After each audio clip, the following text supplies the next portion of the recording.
12 rounds. 11 kills, 4 days. That's the combat record of a rifle that changed World War II tactics. A raffle prize, a Winchester Model 70 with a mail-order scope. The kind of rifle a man might use to hunt deer in Illinois. A U.S. Army captain called it a toy, ordered it, left in the tent. But on Guadalcanal in January 1943, while Japanese snipers picked off Americans from banyan trees 80 feet up, 2nd Lieutenant John George carried it anyway. What happened next would change how the United States military thought about long-range combat forever.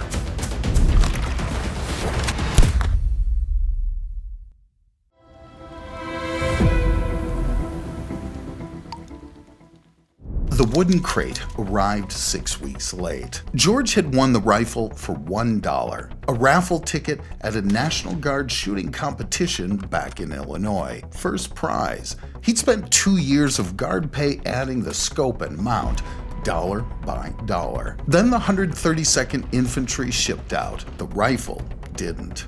George spent the voyage to Guadalcanal watching other men clean their Garands while his Winchester sat in a warehouse stateside. He requested it to be forwarded through military mail. 6 weeks. That's how long it took. When the supply sergeant finally handed him the crate marked fragile, George opened it like a man reuniting with an old friend.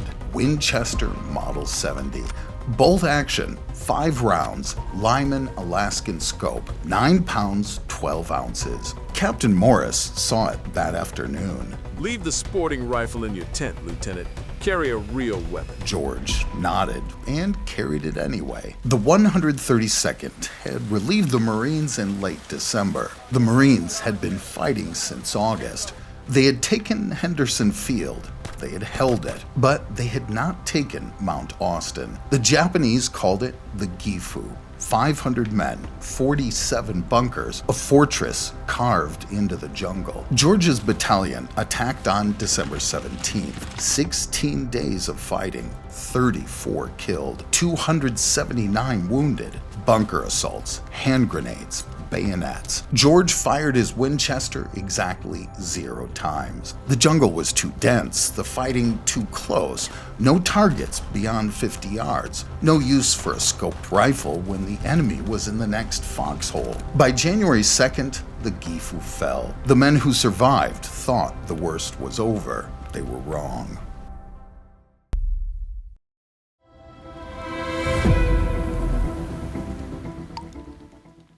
Corporal Davis was filling his canteen at a creek when the bullet hit him. No warning, no sound before the shot, just a crack from somewhere in the trees. Davis was dead before he hit the water. The patrol searched for an hour, found nothing. The shooter was gone. The next day, 2 men from L Company died on a routine patrol. Same pattern. Single shots, no muzzle flash. The jungle swallowed the killer like he had never existed. The day after that, 3 more. One of them was shot through the neck from a tree that the patrol had walked past twice. 14 Americans dead in 72 hours. The battalion commander summoned George that night. Colonel Grubb was not a man who wasted words. He stood over a map table in the command tent, sweat staining his collar, mosquitoes circling the single lamp. He looked at George. I hear you have a rifle. Yes, sir. I hear your captain thinks it's a toy. George said nothing. Grubb leaned forward. I don't care if it's a slingshot, Lieutenant. I need someone who can shoot. Can that mail-order rifle of yours actually hit anything? George told him. Illinois State Championship, 1,000 yards, youngest winner in history. 6-inch groups at 600 yards with iron sights. 5 rounds inside 4 inches at 300 with the scope. Grubb studied him for a long moment. You have until morning to prove it. Yes, sir. And George, Sir. don't miss. George spent the night preparing. He cleaned the rifle again, barrel, action, trigger assembly, checked the scope mounts, loaded 5 rounds of match-grade 30-06 he had brought from Tennessee. The Japanese snipers carried Arisaka Type 99s, same effective range as the Winchester. They had been trained for jungle warfare. They knew how to climb, how to hide, how to wait. George knew how to wait too. At 0400, he gave up on sleep. He sat in his tent with the rifle across his lap. $1, one raffled ticket, 14 Americans are already dead. By sunrise, he would find out what that dollar was worth. George moved into position before dawn. A ruined Japanese bunker overlooking the coconut groves. Good sight lines, solid cover. The snipers operated from the banyans, some 90 feet tall, trunks 8 feet thick. A man could climb one before first light and sit there all day without being seen. George settled in. No spotter, no radio man, just his rifle, canteen, and 60 rounds. He began to glass the trees. The Lyman Alaskan had 2.5 power magnification. Not much, but enough to see movement the naked eye would miss. Nothing. He filtered out the noise. Birds, insects, the distant thump of artillery, focused only on movement. A branch that shifted without wind, a shadow that didn't belong. Then he saw it. A branch moved, no wind, 87 feet up in a banyan tree, 240 yards away. George watched. The branch moved again. A man, dark clothing, positioned in a fork where 3 branches met, facing east, watching the trail where American supply parties had been moving. The same trail where 3 men had died yesterday. George adjusted his scope. 2 clicks right for wind. Controlled his breathing, finger on the trigger. The sniper in the tree had no idea he was already dead, but George did. He knew something else too, something that made his finger hesitate on the trigger for just a fraction of a second. Japanese snipers never worked alone.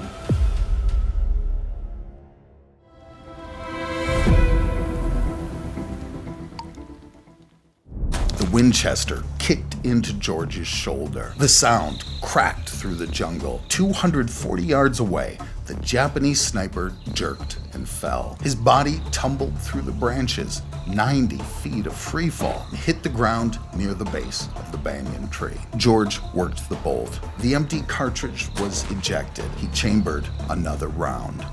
1 shot, 1 kill. He kept his scope on the tree, waited for movement, nothing. But the sniper's partner would be close. Japanese snipers worked in pairs.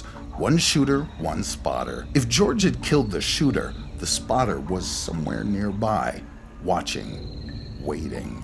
George scanned the surrounding trees. The scope's 2.5 power magnification forced him to search slowly. Each tree could hide multiple men. Shadows everywhere. At 0943, he found him. Different tree, 60 yards north of the first. Lower, maybe 50 feet up. The Japanese soldier was moving down the trunk, retreating. He had heard the shot and knew his position was compromised. George aimed, led the movement, fired. The second sniper fell backwards off the tree. His rifle clattered through the branches ahead of him. George reloaded from a stripper clip. His hands were steady, his breathing controlled. This was no different than shooting at Camp Perry, except the targets shot back. At 11:21, they did. A bullet struck the sandbag 6 inches from George's head. The impact sprayed dirt into his face. He rolled left and pressed himself against the bunker wall. The shot had come from the southwest, different direction from the first 2 snipers. George waited 3 minutes before moving. He inched back to his firing position and glassed the trees to the southwest. The shooter would have relocated after taking the shot. Basic sniper doctrine: shoot and move. But in a jungle this dense, relocation options were limited. At 11:38, George found him. The 3rd tree from the left in a cluster of 5 banyans, 73 feet up. The Japanese sniper had repositioned to a different branch, but remained in the same tree. A mistake. George put the crosshairs on the dark shape and fired. The third sniper fell without making a sound. By noon, George had killed 5 Japanese snipers. Word spread through the battalion. Men who had mocked his mail-order rifle now asked if they could watch him work. George refused. Spectators drew attention. Attention drew fire. The Japanese adapted after the 5th kill. They stopped moving during daylight. George spent the afternoon glassing trees and seeing nothing. At 1600 hours, he returned to battalion headquarters. Captain Morris was waiting. The mockery was gone from his voice. How many? 5 confirmed. Morris nodded slowly.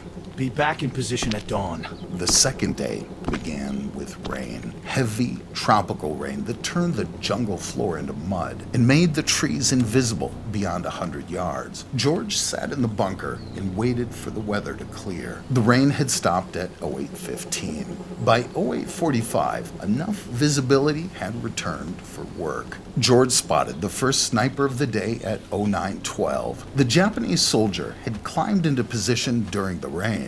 Smart. The sound of rain masked movement. The sniper had chosen a tree 290 yards out, longer range than yesterday. Also smart. They were learning his capabilities. George compensated for the distance and fired.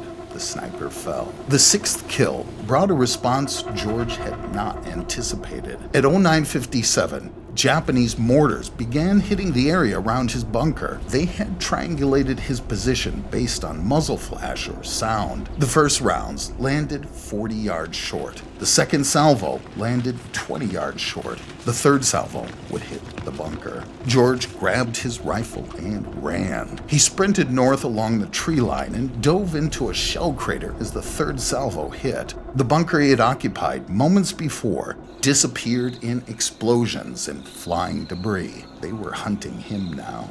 George relocated to a fallen tree 120 yards north of the destroyed bunker. The position provided cover and a clear view of the groves. He settled in and resumed his watch. The Japanese sent more snipers that afternoon. They knew George was hunting them. They were hunting him back. This was no longer target shooting. This was a duel. At 14:23, George killed his 7th sniper. At 15:41, he killed his 8th. This one had climbed high, 94 feet up. Good concealment, but the height created a silhouette against the sky when the sun angle changed. At 1700 hours, Captain Morris sent a runner to bring George back. George had been in position for 9 hours. Morris wanted numbers. 8 confirmed kills over 2 days. Morris stared at him. 8 in 2 days. Yes, sir. Morris assigned George to continue sniper operations starting at dawn on January 24th. That night, George cleaned his Winchester and considered the mathematics. 11 Japanese snipers are operating in the Point Cruz groves. 8 now dead, 3 remaining. Those 3 would be the best, the ones who had survived the longest, the ones who had watched their comrades die and learned from every kill. Somewhere in those trees, they were already planning. George didn't know it yet, but tomorrow he would walk into a trap.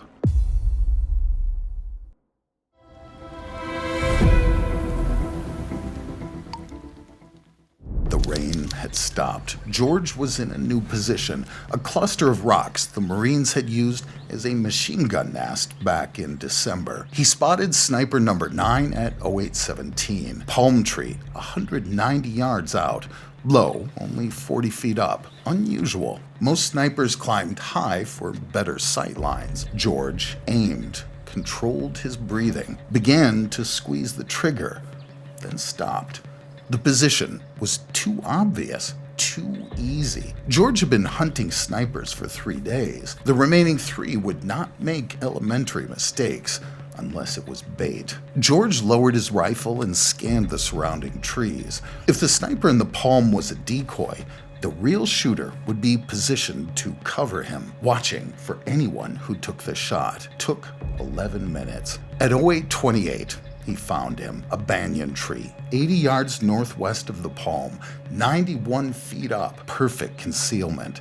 Clear line of sight to George's previous positions. 2 snipers working together, bait and trap. George made his decision. He aimed at the decoy in the palm tree, fired. The decoy jerked and fell. George swung his rifle toward the banyan. The real sniper was turning toward the sound. Movement. George fired before the man could fully turn. The 10th sniper fell. Both down. 10 seconds. But George had revealed his position. At 08:34, Japanese machine gun fire raked the rocks where he had been 6 seconds earlier. He was already in a drainage ditch 40 yards away. 10 confirmed kills, 1 remaining. The 11th would be the best. At 09:47, George realized his mistake. The 11th sniper was not in the trees. He was on the ground, moving through the undergrowth, crawling towards George's last known position. George watched from a water-filled crater submerged up to his chest. The Japanese soldier reached the rocks at 10:03. He took up a position facing east towards the drainage ditch. His back was exposed. 38 yards, an easy shot, but something was wrong. George expanded his awareness. At 10:06, he found it.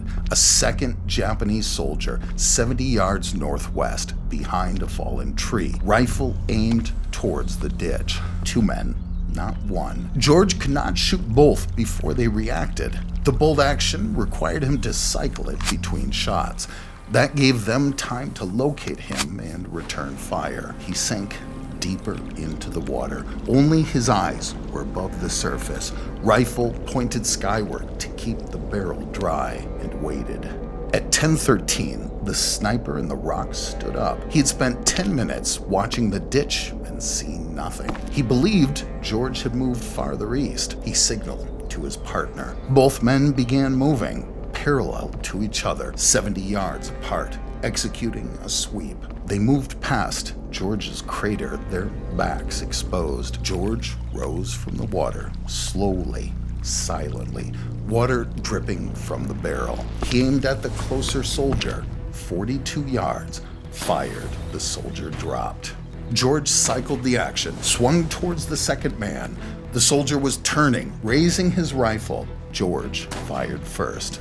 The second soldier fell. 11 snipers, 4 days, 12 rounds fired, 11 hits. The Point Cruz groves were clear. Then George heard the voices, Japanese, multiple men, moving toward the fallen soldiers. Not snipers, infantry, a patrol or recovery team. George dropped back into the crater. The voices grew closer. They had found his tracks, boot prints in the mud leading from the rocks. At 10:31, a Japanese soldier appeared at the crater rim, looking directly at George. Their eyes met. George fired from the water. The soldier fell backward. He cycled the action while submerged, rose up. 2 more soldiers at the crater rim. George fired, cycled, fired again. Both dropped. 3 rounds left. More soldiers coming. George climbed out on the north side and ran. Japanese rifle fire cracked through the jungle behind him. Bullets struck trees, kicked up dirt. He ran for 90 seconds before diving into a dry shell crater. The voices faded. They had not pursued. At 11:13, George reached the American perimeter. A Marine sentry challenged him. George identified himself, walked to battalion headquarters. Morris wanted the full count. 11 Japanese snipers, 4 days, 12 rounds against snipers, 11 hits, then a firefight with infantry, 3 more kills. Morris was silent for a long moment. Clean your rifle, rest. The battalion is moving east. Point Cruz is no longer a priority. George returned to his tent, field stripped the Winchester, cleaned every component. $1, 1 raffle ticket, 14 enemy soldiers are dead. The mail order sweetheart had done its job, but someone had been watching, someone who wanted to know if what George had done could be repeated, someone who would change everything.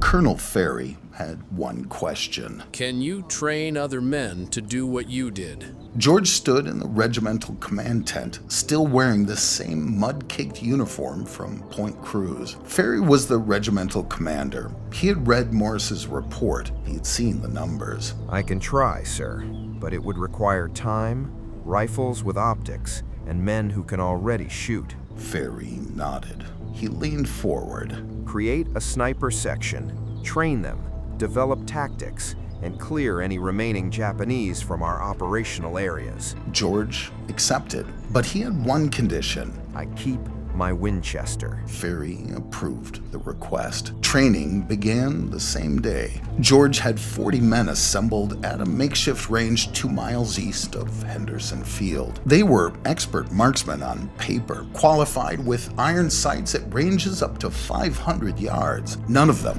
had killed a man from concealment. George started with fundamentals: breathing control, trigger squeeze, reading wind, finding positions, using terrain. The Springfield rifles weighed 11 pounds with the Unertel scopes, heavier than the Garand, heavier than George's Winchester. He taught them to use any available support: rocks, logs, sandbags. The jungle rarely offered perfect shooting positions. Range training lasted 3 days. By January 30th, 32 of the 40 men could consistently hit man-sized targets at 300 yards under field conditions. George divided them into 16 two-man teams, shooter and spotter. The spotter carried binoculars and a Garand. His job was to locate targets and provide security while the shooter engaged. On February 1st, George took 4 teams into the field. The results exceeded expectations. Over the next 12 days,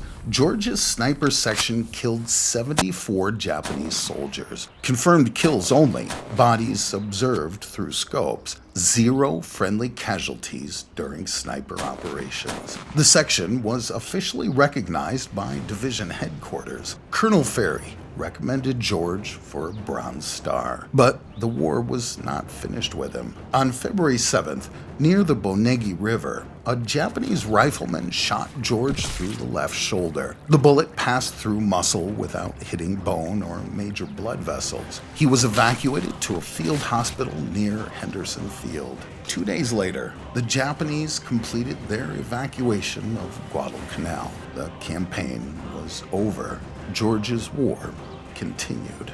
After recovering, he volunteered for a classified mission in Burma, Merrill's Marauders, 700 miles through impossible terrain. He carried his Winchester the entire way, modified with a lighter scope and synthetic stock. He used it 7 times in 3 months. 7 shots, 7 kills. But Burma was different. Close-range ambushes, dense vegetation, no long-range precision work. The age of the bolt-action rifle was ending. George understood. Semi-automatic weapons were the future. Mass production, standardization. The era of the individual marksman with a personal rifle was fading. But he kept the Winchester anyway. It had earned its place.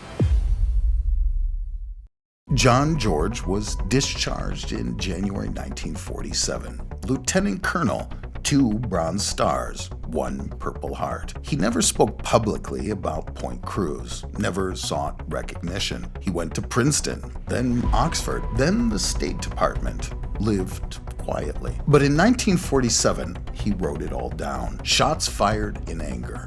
No embellishment, no hero worship, just the weapons, the tactics, and the men who used them. The book is still in print today. George died on January 3rd, 2009, 90 years old. The Winchester Model 70 was donated to the National Firearms Museum in Fairfax, Virginia. It sits in a glass case with a small placard. Most visitors walk past without stopping. It looks like any other vintage hunting rifle, but it is not.